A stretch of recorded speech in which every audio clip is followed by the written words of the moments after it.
तो हेलो दोस्तों, स्वागत है आप सभी लोगों का हमारे यूट्यूब चैनल सम्राट अकेडमी। तो दोस्तों, मेरा नाम है आकाश और फाइनली आज आप लोगों का बहुत ही अच्छा टेस्ट होने वाला है गणित का। ठीक है, तो टेस्ट देने के लिए बिल्कुल तैयार हो जाइए स्टूडेंट। वीडियो को फटाफट शेयर कर दीजिए ताकि आपके भी स्टूडेंट जुड़ जाएं और वो भी अच्छे तरीके से टेस्ट को दे सके, क्योंकि आज का टेस्ट बहुत ही ज़्यादा महत्वपूर्ण होने वाला है। ठीक है, ऑल टाइप के क्वेश्चन इसमें मैं इंक्लूड किया हूँ। जितने भी चैप्टर है सारे चैप्टर के मोस्ट इंपोर्टेंट क्वेश्चन आज बहुत ही अच्छा टेस्ट होगा आप लोगों का। और आप भी टेस्ट अच्छे से दीजिएगा, कॉपी ले लीजिए, कॉपी पेन ले लीजिए, क्योंकि सवाल को लगाने पड़ेंगे। अच्छे अच्छे क्वेश्चन रहेंगे, बड़े बड़े क्वेश्चन रहेंगे, कभी कभी छोटा छोटा भी क्वेश्चन आएगा। तो सारे किस्म के क्वेश्चन रहेंगे, तो आपको पेन कॉपी लेके टेस्ट को देना है ताकि अच्छे तरीके से आप टेस्ट को दे पाएँ। तो चलिए स्टूडेंट, टेस्ट का हम स्टार्ट करते हैं। वीडियो को लाइक नहीं किए तो लाइक कर दीजिए। चैनल पे अगर न्यू है आप तो चैनल को सब्सक्राइब कर लीजिए, साथ ही साथ बेल आइकन को भी प्रेस कर लीजिए। तो चलिए, आपका टेस्ट स्टार्ट होता है और हम पहला क्वेश्चन आपको देने जा रहे हैं। ठीक है, और पहले क्वेश्चन से आज का टेस्ट प्रारंभ होगा। बहुत ही अच्छे क्वेश्चन रहेगा। देखिए, ये क्वेश्चन आपसे ये पूछ रहा है कि कह रहा है कि शांत दशमलव संख्या। देखिए, मैं लिखता चलूँगा ताकि आपको आसानी से समझ में आ जाए। शांत दशमलव संख्या में व्यक्त हो सकने वाली, ठीक है स्टूडेंट, आप क्या लिखेंगे? व्यक्त हो सकने वाली परिमेय संख्या। व्यक्त हो सकने वाली क्या लिखा जाएगा? परिमेय संख्या। ठीक है, परिमेय संख्या होगी। ठीक है स्टूडेंट, अब चलिए फटाफट आप लोगों को बताना। यहाँ पे 4 ऑप्शन में दे रहा हूँ और एक क्वेश्चन कह रहा है कि शांत दशमलव संख्या में व्यक्त हो सकने वाली परिमेय संख्या होगी। ठीक है स्टूडेंट, चलिए मैं थोड़ा ब्राइटनेस को कम कर देता हूँ ताकि आपको अच्छे क्लियर अक्षर। हाँ, अब सही है ना स्टूडेंट? चलिए अब मैं ऑप्शन दे देता हूँ आप लोगों को। देखिए, पहला आपका है 77 बटे क्या है? 210 है स्टूडेंट। ठीक है, और दूसरा स्टूडेंट यह है यहाँ पे कि दूसरा ऑप्शन स्टूडेंट यहाँ पे है 129 बटे में 2 पे पावर 2 गुणे 5 पे पावर 7 गुणे 7 पे पावर 5। ठीक है, ऑप्शन सी स्टूडेंट यहाँ पे जो है वो है 13 बटा में 3125। क्या है? 3125। एंड ऑप्शन डी जो स्टूडेंट है वो है 8 बटे में 17। अब आपको इन चारों ऑप्शनों में से ये बताना है कि शांत दशमलव संख्या में व्यक्त हो सकने वाली परिमेय संख्या कौन होगी। तो इसमें बताना है कि परिमेय संख्या कौन होगी, वो भी शांत दशमलव संख्या में व्यक्त होने वाली। कौन? शांत दशमलव होने वाली। चलिए बताइए, इन चारों ऑप्शन में से कौन सा ऐसी संख्या परिमेय संख्या होगी जो कि शांत दशमलव संख्या में व्यक्त होगी। स्टूडेंट, बहुत ही ज़्यादा महत्वपूर्ण प्रश्न है, जल्दी से आप इसका सोल्यूशन करके बताइए कौन सा ऑप्शन ए होगा, ऑप्शन बी, ऑप्शन सी की ऑप्शन डी। जल्दी से रिप्लाई के माध्यम से बताइए, कमेंट के माध्यम से कौन सा ऑप्शन चारों में से सही होगा स्टूडेंट। तो चलिए फटाफट यहाँ पे आंसर आना बोलना चालू हो गया। चलिए मैं भी बता देता हूँ आप लोगों को। देखिए, शांत दशमलव संख्या तभी हो सकता है कि जब किसी भी भिन्न का जो हर होता है वो 2 पे पावर m गुणे 5 पे पावर n का हो, तभी वो संख्या क्या हो सकती है? शांत हो सकती है। तो इसका जो ऑप्शन होगा वो ऑप्शन सी इस क्वेश्चन का क्या होगा? सही आंसर होगा। जितने लोगों ने ऑप्शन सी किया बिल्कुल सही होगा, क्योंकि देखिए इसका तब हम यहाँ पे ऊपर वाला क्या है आपका अंश और नीचे वाला क्या है? हर। चलिए हर निकालते हैं। हर का एलसीएम क्या होगा? 3125 है, इसका निकाला जाएगा स्टूडेंट। तो कितना होगा? 5 से घटाइए तो 5 छक्के 30 और 5 दूनी के 10 और 50 25। ठीक है, 5 से घटाएंगे तो 5 एकम 5, 5 दूनी के 10 50 25। ठीक है स्टूडेंट, अब देखिए 5 से घटाएंगे तो 25 5 125, 5 से घटाएंगे तो 50 25, 5 से घटाएंगे तो कट गया। ठीक है स्टूडेंट, तो हमको ये मालूम चल गया कि 1 2 3 4 5, ये 5 पे पावर क्या आ गया? 5 आ गया स्टूडेंट। ठीक है, इतना तो आपका आ गया कि 5 पे पावर 5 आ गया। तो चलिए 5 पे पावर, ये नीचे देखिए ऊपर तो आपका 13 रहेगा, नीचे इस 3125 को मैं क्या लिख सकता हूँ स्टूडेंट? 5 पे पावर 5 लिख सकता हूँ आराम से। 5 पे पावर 5 लिख दिया। देखिए 2 पे पावर 0 का वैल्यू क्या होता है? 1। 2 पे पावर 0 का मान क्या होता है? 1। तो यहाँ मैं 2 पे पावर 0 को मल्टीप्लाई कर सकता हूँ, क्योंकि 2 पे पावर 0 का मान होता है 1। 1 का गुणा करूँगा तो इतना ही आएगा। ठीक है, 5 पे पावर 5। तो देखिए ये आ गया कि नहीं? यहाँ पे क्या आ गया? 2 पे पावर m आ गया और यहाँ पे 5 पे पावर n आ गया कि नहीं? तो बिल्कुल आ गया। m का मान 0 हो गया, n का मान यहाँ पे 5 हो गया, मतलब बिल्कुल क्या है? सही आंसर है। ठीक है, तो ये क्या हो जाएगा स्टूडेंट? यहाँ पे शांतवर्ती हो जाएगा बिल्कुल, और ऑप्शन सी इस क्वेश्चन का सही आंसर हो जाएगा। इसमें देखिए यहाँ पे 2 पे पावर m तो है और 5 पे पावर n भी है, लेकिन यहाँ पे 7 पे पावर 5 है, तो इसलिए ये क्या हो जाएगा? बिल्कुल नहीं हो पाएगा। ठीक है, तो मतलब ऑप्शन सी इस क्वेश्चन का सही आंसर होगा। जितने लोगों ने ऑप्शन सी दिया बिल्कुल इनका आंसर सही है। ठीक है, चलिए इसी के साथ हम बढ़ेंगे अगले क्वेश्चन की ओर, और क्वेश्चन नंबर दूसरे की ओर। चलिए मेरे प्यारे विद्यार्थियों, तो क्वेश्चन आपको समझ में आ गया ना? अच्छे तरीके से क्लियर हो गया होगा, अपना आंसर भी सही दिया है। चलिए क्वेश्चन नंबर दूसरा। क्वेश्चन नंबर दूसरा कह रहा है कि संख्या, आपको कोई संख्या देगा, कह रहा है कि संख्या 6, 72 और दिया है आपको 120। 6, 72 और 120 का अभाज्य गुणनखंड। क्या? अभाज्य गुणनखंड। अभाज्य गुणनखंड विधि द्वारा, अभाज्य गुणनखंड विधि द्वारा HCF और एलसीएम ज्ञात कीजिए। चलिए स्टूडेंट जल्दी से बताइए, दोनों ज्ञात करना है, एलसीएम भी और एचसीएफ भी ज्ञात करना है, वो भी अभाज्य गुणनखंड विधि द्वारा ज्ञात करना है स्टूडेंट। ठीक है, तो चलिए फटाफट आप लोग बताइए क्या होगा इन तीनों संख्याओं का एचसीएफ और क्या होगा इन तीनों संख्याओं का एलसीएम। बहुत ही ज़्यादा महत्वपूर्ण है, जल्दी से बताइए कि यहाँ पे दे रखा है 6 और 72 और 120 का निकालना है आपको अभाज्य गुणनखंड विधि द्वारा एचसीएफ और एलसीएम। तो चलिए फटाफट आप निकालना चालू कर दीजिए, बहुत ही महत्वपूर्ण प्रश्न है, जल्दी से बताइए। तो सबसे पहले अभाज्य गुणनखंड विधि द्वारा करना है तो पहले हमको अलग अलग निकालना पड़ेगा। 6 का अलग निकालेंगे तो 2 3 6 या 3 कम 3। 72 का निकालना पड़ेगा अलग अलग, तो 2 से कटाएंगे तो 36 दूना के 72, 2 से कटाएंगे तो 18 दूना के 36, 2 से कटाएंगे तो दोनों 18, 3 से कटाएंगे 3 3 9, 3 कम 3 हो जाएगा। इसी तरह 120 का निकालना पड़ेगा। 2 से कटाएंगे तो 60 बार में, 2 से कटाएंगे तो 30 बार में, फिर 2 से कटाएंगे तो 15 बार में, 3 से कटाएंगे तो 5 बार में, 5 से कटाएंगे तो 1 बार में। तो ये अभाज्य गुणनखंड विधि द्वारा कट गया। तो आपको करना क्या है, 6 को हम क्या लिख सकते हैं 2 × 3। इसी तरह 72 को क्या लिखेंगे 2 3 बार है तो यहाँ पे लिखेंगे 2 पे पावर 3 और गुणे 3, यहाँ पे 2 बार है तो 3 पे पावर 2 लिख देंगे। इसी तरह 120 को क्या लिखेंगे 2 हमारा 3 बार है तो 2 पे पावर 3 और गुणे यहाँ पे 3 और गुणे 5। ठीक है, अब हमको क्या निकालना है यहाँ पे 6, 72 और 120 का। सबसे पहले हम क्या निकालेंगे एचसीएफ। क्या निकालेंगे स्टूडेंट, एचसीएफ निकालेंगे। ठीक है, एचसीएफ निकालने के लिए हम लोग क्या करते हैं कि प्रत्येक विनिष्ट अभाज्य गुणनखंड जो दिया है सबसे छोटी घात लेते हैं। ठीक है, क्या लेते हैं सबसे छोटी घात। तो 2 की सबसे छोटी घात क्या है, तो 2 पे पावर 1 ही तो है, तो 2 की सबसे छोटी घात हम 2 पे पावर 1 ले लेंगे। इसी तरह 3 की सबसे छोटी घात 3 पे पावर 1 ही तो है, तो 3 पे पावर 1 ले लेंगे। इसी तरह 5 की सबसे छोटी घात क्या है यहाँ पे, 5 की सबसे छोटी घात यहाँ पे जैसा कि देख पा रहे हैं।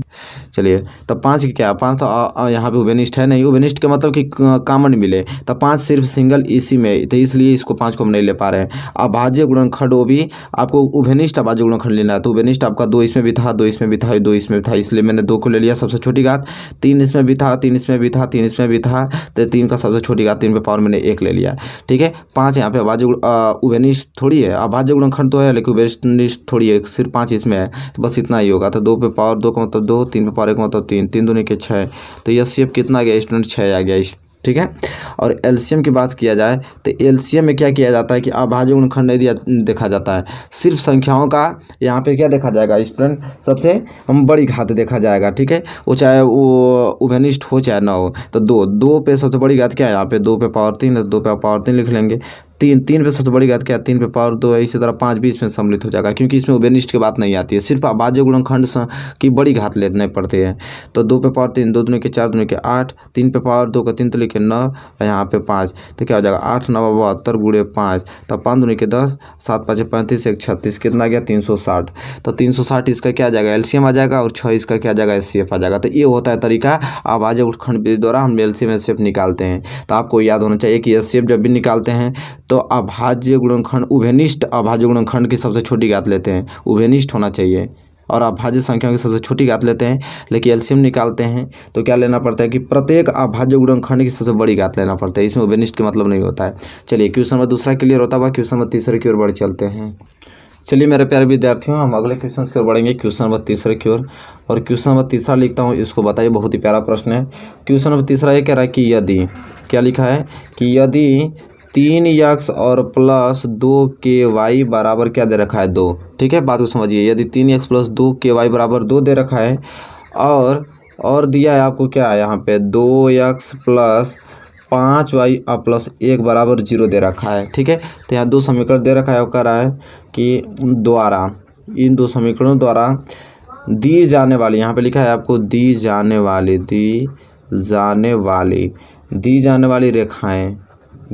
वाली रेखाएं परस्पर समांतर हैं, परस्पर क्या है समांतर हैं, परस्पर यहाँ पे दे रखा है क्या है समांतर हैं, तो के का मान होगा, बहुत ही मोस्ट इंपॉर्टेंट है, जल्दी बताइए क्या होगा इसका आंसर।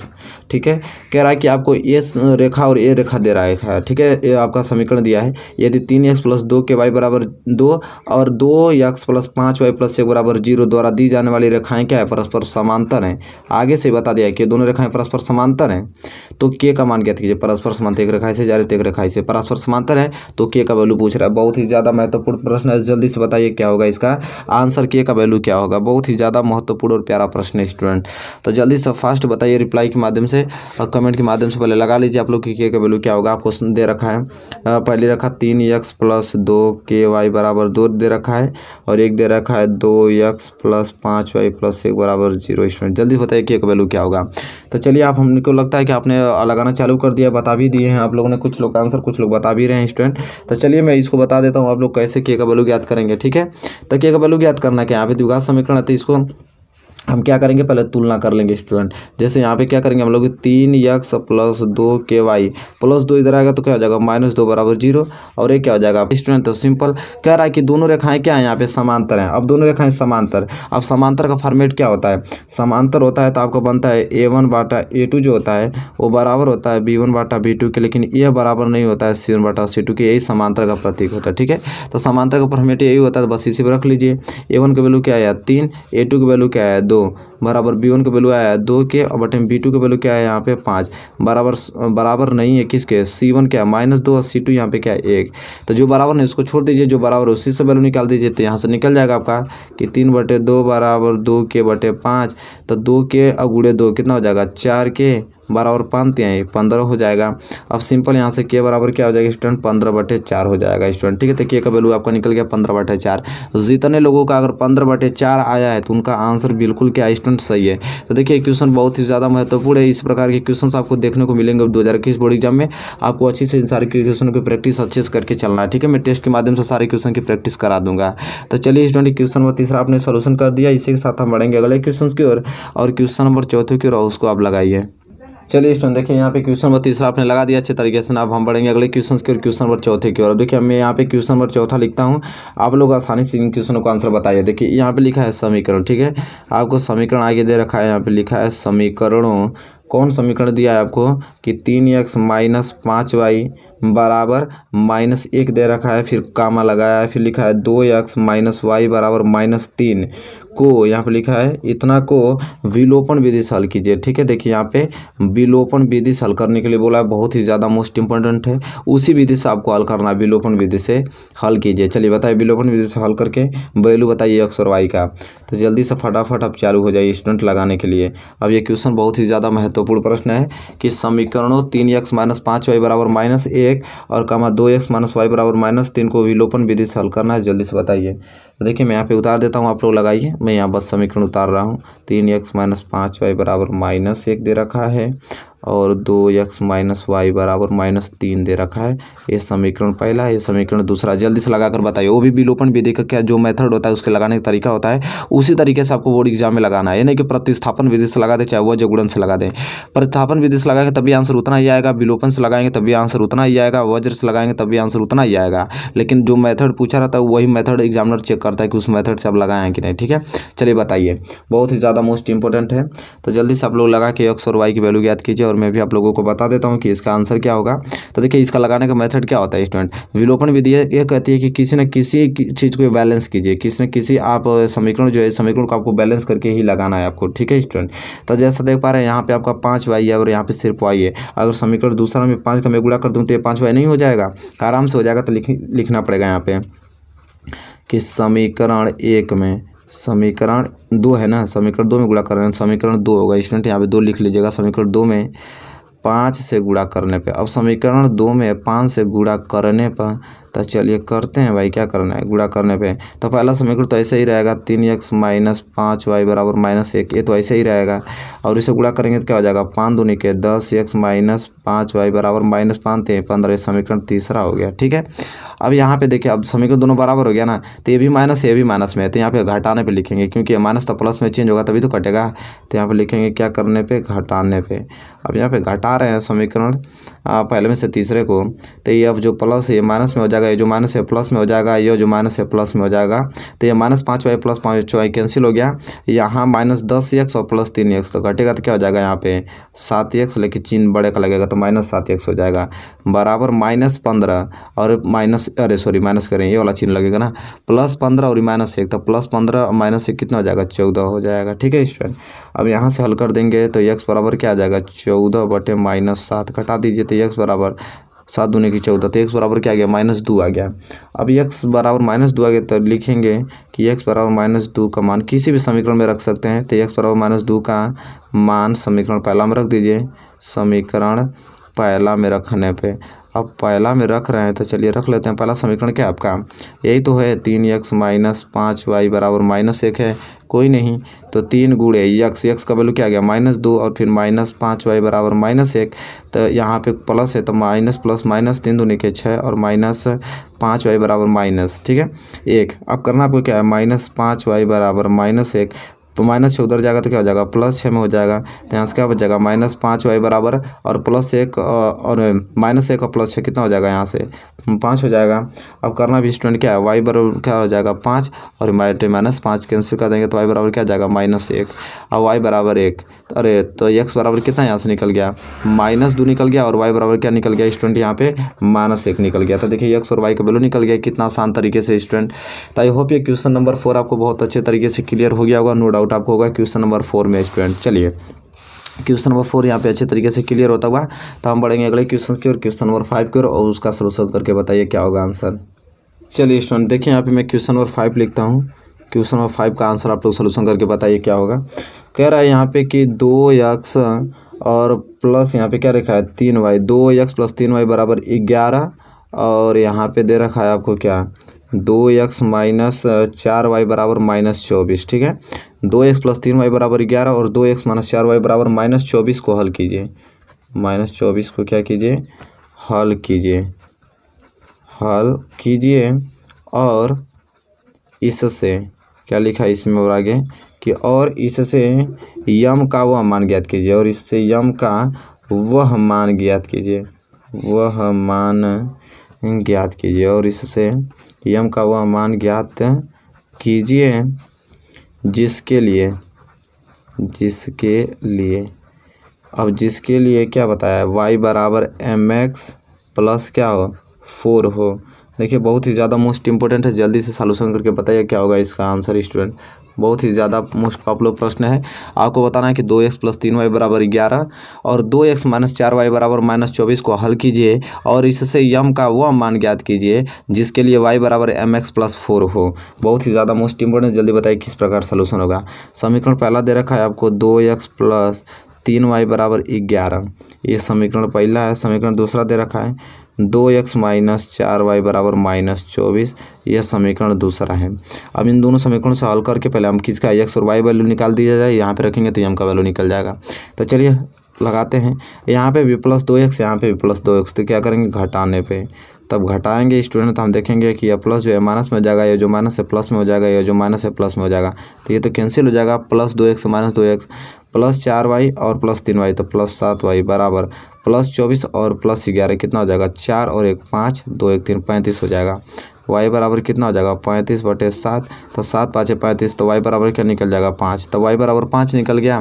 तो सिंपल y बराबर 5 का मान यहाँ पे समीकरण 1 में रख लीजिए। तो y बराबर 5 का मान किस में रखने पे है, समीकरण 1 में रखने पे।